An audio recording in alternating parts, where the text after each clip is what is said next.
live to a news conference being held by Andrew Mitchell, giving his response to the CPS's decision today to charge one police officer over the so-called Plebgate row. Let's listen to what he has to say. I will conclude by giving a legal view about the investigation and decision today. We are mindful of the law of contempt, and necessarily that constrains some of what we say today. There will be a short period for questions, and copies of the statements will be available at the end. Andrew. Thank you very much. Good afternoon.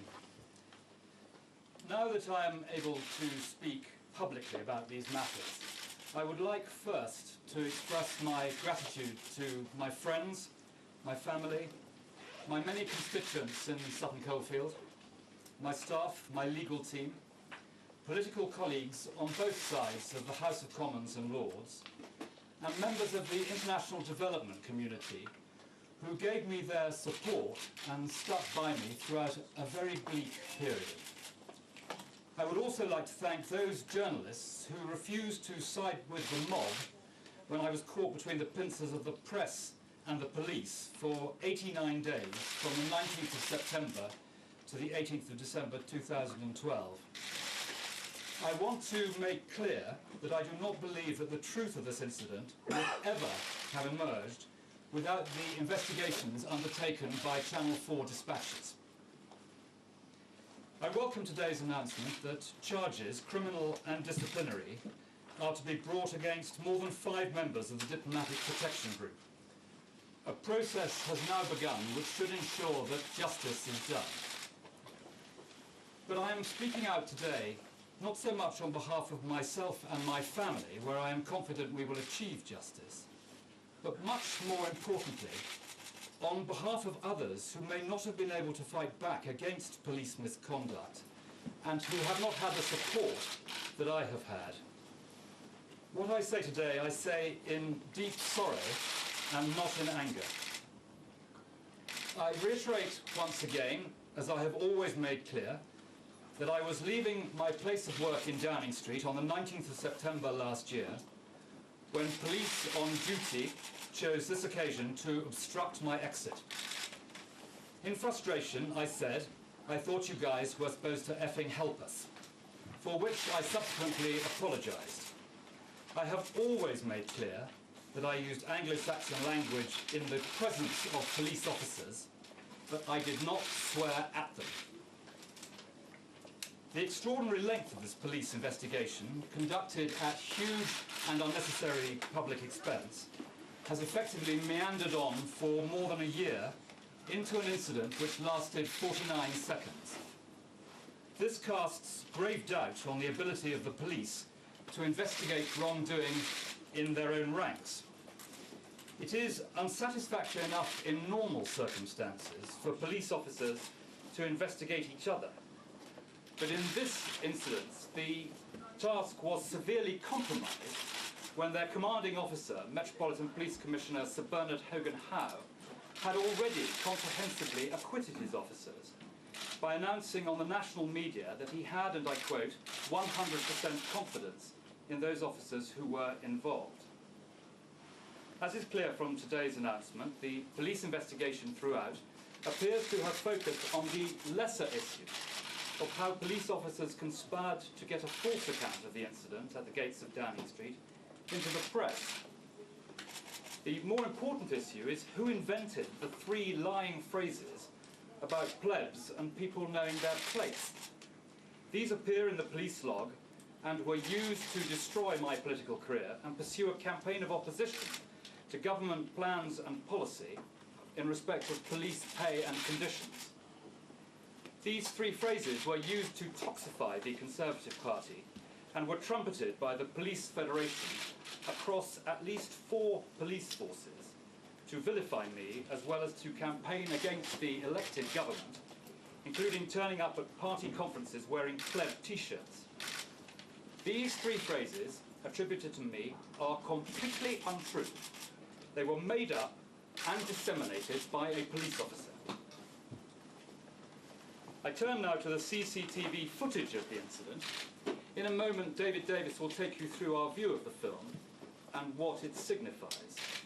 There are 3 key lies which we wish to expose. at the time period in which PC Toby Rowland says these offensive terms were uttered, and what he says were his responses, are simply too short for the sequence to be credible. Secondly, there are not, quote, several members of the public close enough to see or to hear the exchange as PC Toby Rowland alleges. And third, the position and body language are at variance with the alleged dialogue. We have repeatedly requested a scene of crime visit with the investigating police at the relevant time of day, as well as sight of the notebooks and logbook entry which police released to the press, the Federation of Police and the broadcasters, but which have not been shown to us. My lawyer, Stephen Parkinson, has seen the remaining CCTV and is satisfied it backs my account of what happened. He will explain why, in his view, as an experienced prosecutor, a prosecution should have been brought on the basis of that evidence. At the start of this episode, I was extremely reluctant to suggest that the police had made up this exchange and were not telling the truth. Today we have learned that PC Keith Wallace is being charged with having falsely claimed to have witnessed the incident. I wish now to make clear that PC Toby Rowland, who was responsible for writing those toxic phrases into his notebook, was not telling the truth. I will seek to say this on oath in a court of law, and it is our intention to ensure that PC Toby Rowland has similarly to swear his account. I understand that PC Toby Rowland has not been arrested or even interviewed under criminal caution during the police inquiry. This has allowed the inquiry to focus on the secondary issues rather than the incendiary fact that armed police officers guarding officials in Downing Street have stitched up one of those they were supposed to be protecting. I have commented separately about the incident in the West Midlands when 3 police officers from the Federation of Police came to my office and deliberately misrepresented what had happened to the huge press corps they had assembled outside the meeting. It was only possible to demonstrate the truth of this because I had recorded the meeting. I have told the truth about these incidents. The police did not. My reputation was destroyed. I was vilified relentlessly over 33 days with over 800 hate emails received during the course of that first week. I and my family were driven from our home with as many as 20 journalists and photographers camped outside. My children were followed by the press. My 92-year-old mother-in-law pursued in Swansea. I was spat at in the street. I lost my job after a career spanning more than 25 years in Parliament, serving my constituents, my party, and my country. What does all this say about our police and about basic fairness and decency in our society today? We will get over this. The most important point I wish to make is not on behalf of myself and my family, but on behalf of those who caught in similar circumstances would never have had a chance to fight back. I have been shocked by the sheer scale and number of emails, calls and letters to my office over the last year from people claiming similar experiences at the hands of the police. At least some of these cases are likely to be true, and I very much fear that many of them are. If the police can do this in such a casual way, in one of the safest areas in Britain, and get away with it, then they can do it to anyone, anywhere, and at any time. All these officers must be held to account if the good name of thousands of decent police officers who do a great job for their communities is to be preserved. Thank you, and I'm now going to hand over to David Davis. Thank you, Andrew. Can we see the screen, please? Camera, the photographer. Thank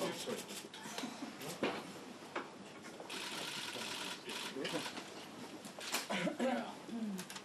Today, my section of the briefing was going to be merely a reminder of what you already knew, this as a CCTV of the critical 49 seconds in Downing Street up against the so-called police log, actually an email sent by Toby Rowlands published in the Daily Telegraph. However, after the CPS comments today, it's perhaps more important than that. This presentation is available to you on DVD, so if you wish you can confirm that the stills comply with the raw footage also on that DVD. The obscuring of the faces on the video, frankly must be unnecessary. It was done by Downing Street before handing over the footage. The video is from 3 cameras, 2 inside Downing Street, Downing Street, and 1 a look-down camera on the corner of the Foreign Office, which looks at the outside of Downing Street. The timings are synchronised on the Downing Street cameras, but not on the Foreign Office cameras.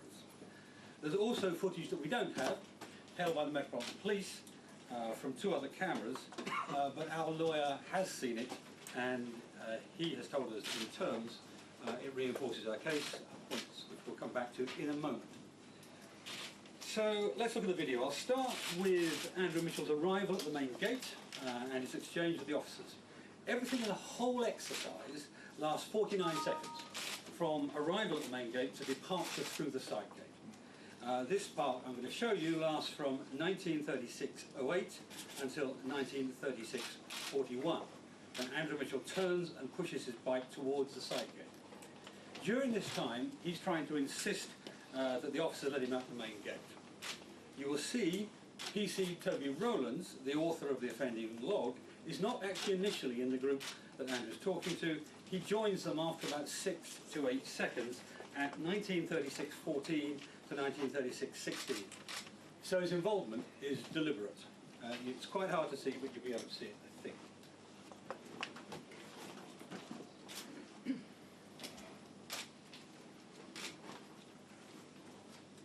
Rowlands comes in from about here.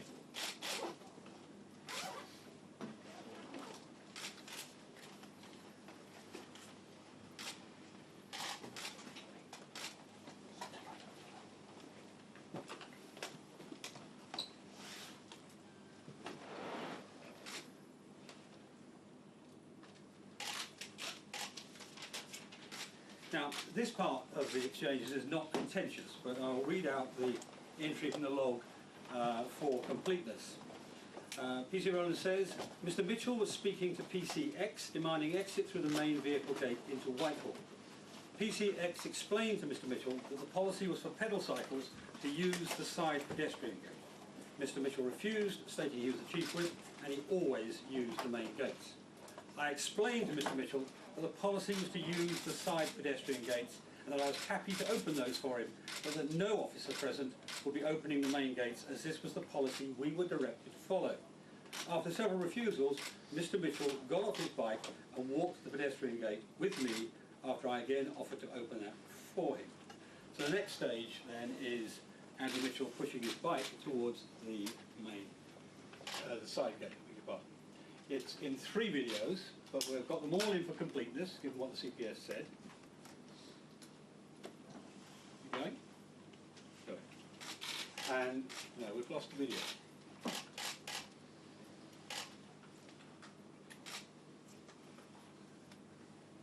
Go. So from 41 to 47, he walks to there, to the pavement, and then from 47 to 52, he walks across to the side gate. And we've got 2 camera views of that. That's 47-52, him walking across to the side gate.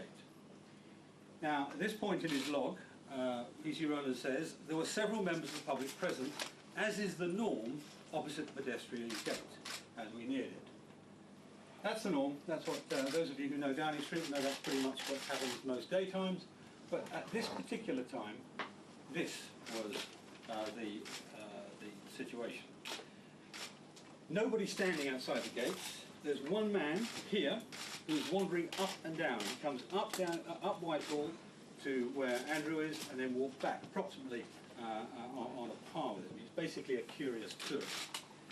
The other 2 people who feature in the other video, the Metropolitan Police video, two ladies walking down on the opposite side of the pavement, which is very wide here, as you know. What we cannot see here, and what shows in the police video, which was witnessed by our lawyer Stephen, is that the women are looking across Whitehall for most of the duration. Not this way, that way across Whitehall. And one of them briefly looks back at the main gate, not at the side gate, just at one point. So there are not several members of the public present, as is the norm, opposite the pedestrian gates. Now the next part of the log is the contentious part. And as we neared it, Mr. Mitchell said, "Best learn your effing place. You don't run this effing government, you're effing plebs." The members of the public looked visibly shocked, and I was somewhat taken aback by the language used and the view expressed by a senior government official. I cannot say if this statement was aimed at me individually, or the officers present, or the police service as a whole. I warned Mr. Mitchell that he should not swear, and if he continued to do so, I'd have no option but to arrest him under the Public Order Act, saying, "Please do not swear at me, sir. If you continue to, I will have no option but to arrest you under the Public Order Act." Mr. Mitchell was then silent and left, saying, "You haven't heard the last of this," as he cycled off. Now, this requires us to look in some detail. So, before we get to the actual departure, as they're approaching the gate, I'm taking it from here, this is the only point at which either of them would have been visible from the main road, from Whitehall. So from this point forward, 47 seconds. I'm going to go through second by second. If you look, this is Andrew Mitchell with the red triangle over him. This is PC Rowlands with the blue triangle over him. Second by second. Second 47, 48, still 2 yards between them. 49, still 2 yards between them. 50, still 2 yards between them. 51, he's gradually closing up. 52, he gets to what you might think of as conversational distance. And that's it, moving.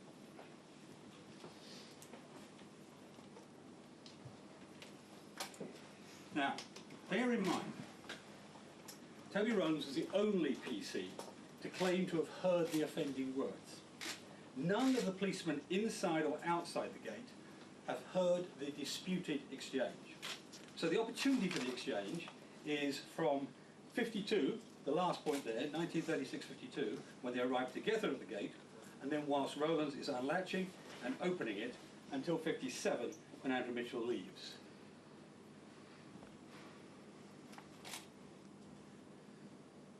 "5 seconds. According to Rowlands, 40 words were spoken, excluding the last response from Andrew Mitchell, in that 5 seconds. Most people speak at 2 to 3 words a second. No one speaks at 8 words a second. As for the members of the public who are visibly shocked, the two women on the other side of the pavement are looking elsewhere, and the meandering tourist has not behaved in a shocked manner. You would expect him to stop and look, wouldn't you? So PC Rowland's account does not fit the facts, as shown by the CCTV. And what is more, remember, it is not supported by his fellow officers on the gate who heard nothing. Now, the CPS has made a number of claims that require review. Stay here. Firstly, they say the video footage was edited. But our argument relies firmly on the timestamp on the footage provided to us, unedited, by number 10. The timestamp. Not sitting there with a stopwatch, the timestamp. Secondly, they say that there is time for the words in the log to be spoken in the time available. Well, if you took the whole 16 seconds, the point at which Andrew Mitchell left the main gate and went out of the side gate, I suppose that would be true. But here, he's in earshot of the other policemen. Therefore, they would have, in their evidence, have confirmed the account given by Rowlands. They did not. In the middle, as I showed you, they were silent. There was no conversation. 2 yards between them and Andrew Mitchell facing away from PC Rowlands. So there were 5 seconds. 5 seconds to say 40 words. They do not fit. 40 words do not fit either in the 5 seconds there, or if you assume that it was the first 6 seconds, in 6 seconds either. 40 words cannot fit in that time. The CCTV shows that PC Rowlands was not telling the truth. The announcement today by the CPS of one prosecution, whilst welcome, leaves a significant gap because of the decision not to prosecute PC Rowlands. I believe that decision is wrong, and I want to explain today why I have reached that view. I recognise, of course, that there is much evidence I have not seen. But in this case, despite the length of the police investigation and the hundreds of statements they have gathered, there are only 3 pieces of evidence which really matter. The accounts of PC Rowlands and of Andrew Mitchell, both of which are widely known, and the CCTV of the incident from the various angles covering the scene. Those films are the key evidence to be considered. Everything else is secondary. That is why the police showed all the CCTV to me, including unpublished versions. That is why the CPS statement centres on the CCTV. And that is why, having seen the unpublished versions, I am entitled to express a view today.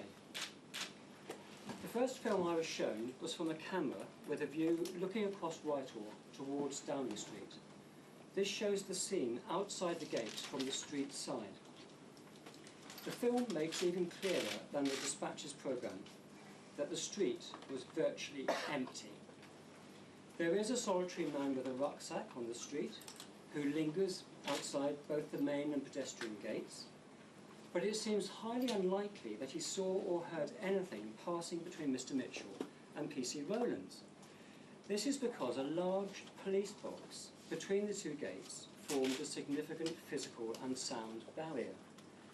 The man was nearest to Andrew Mitchell when the pedestrian gate was opened, but by that time, according to PC Rowlands, all or nearly all of the offending words had been spoken. So he almost certainly witnessed nothing. There's certainly nothing in his demeanour to suggest he was visibly shocked by anything. So that is him. The camera also shows 2 women walking at a fair pace along the pavement at about the time Mr. Mitchell and PC Rowlands are approaching the pedestrian gate.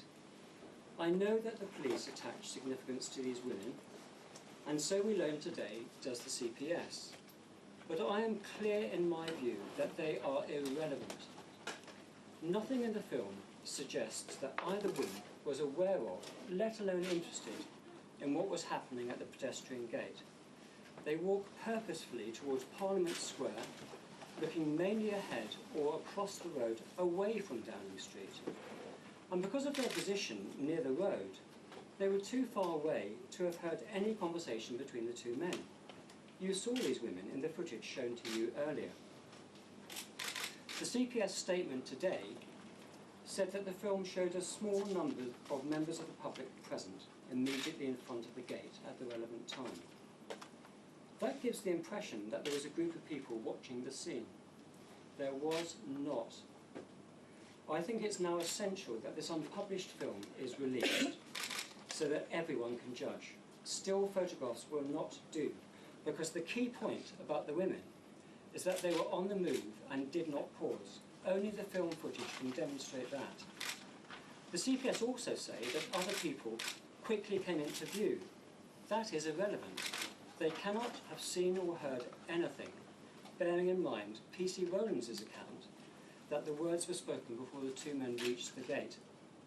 So in my view, the film simply does not back up PC Rowlands' assertion that there were several members of the public witnessing the scene who looked visibly shocked at the foul language and abuse he claims was hurled at him by Mr. Mitchell.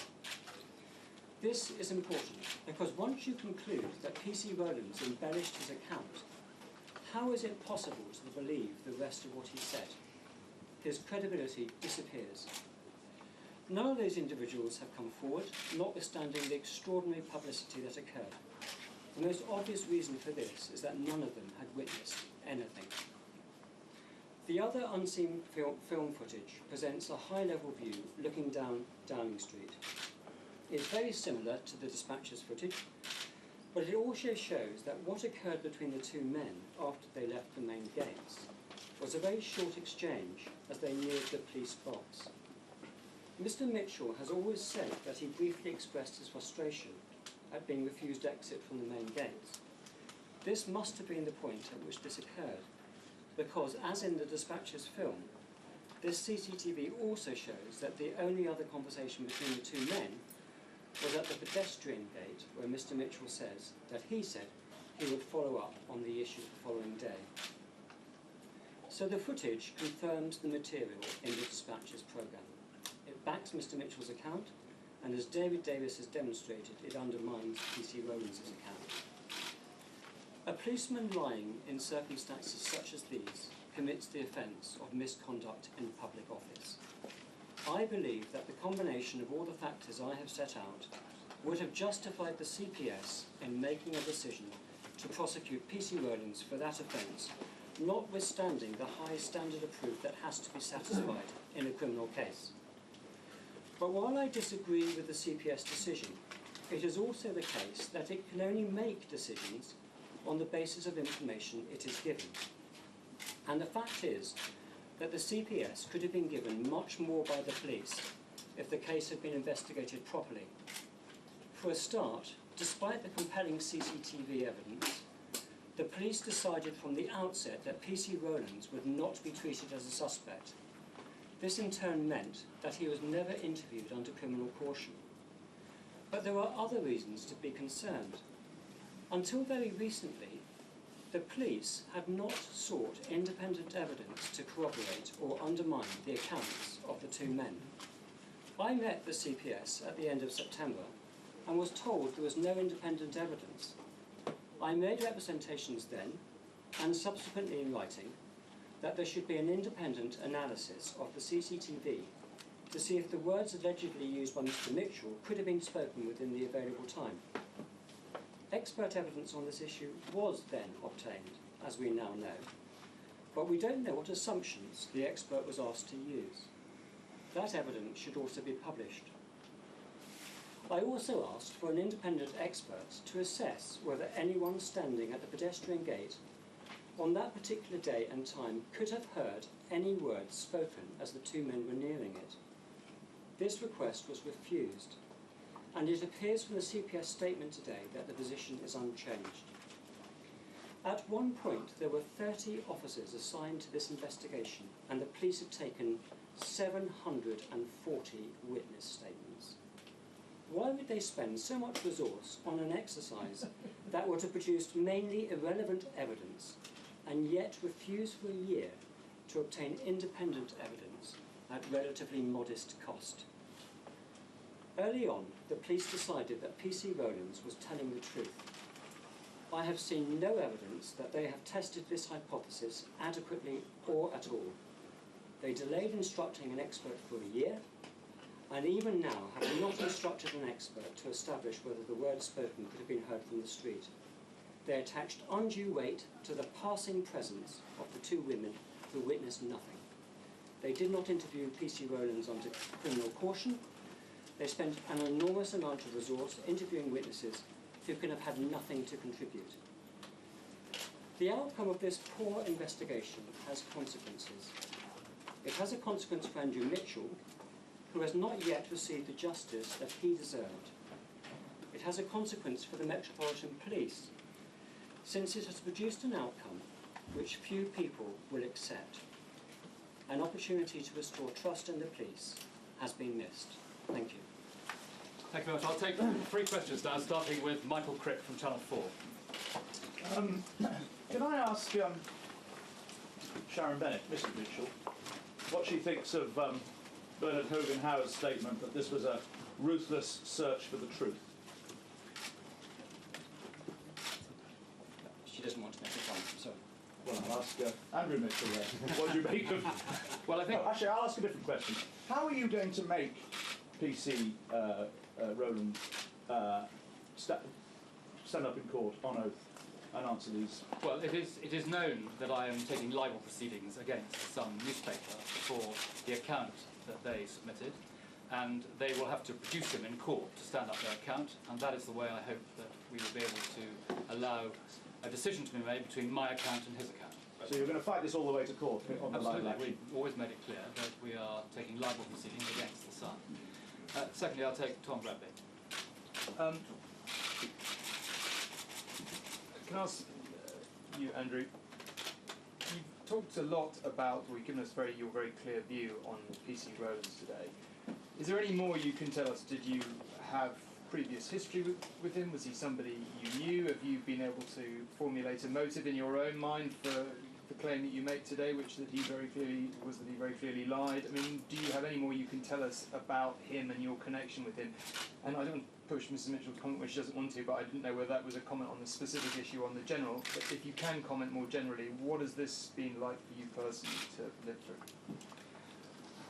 Well, I described the last time I really made a public statement, which was in the Sunday Times on the 23rd of December last year, what the period, the 86 days between the incident on the September the 19th and the explosive revelations that were made, thank goodness, by Channel 4 dispatches on the 18th of December.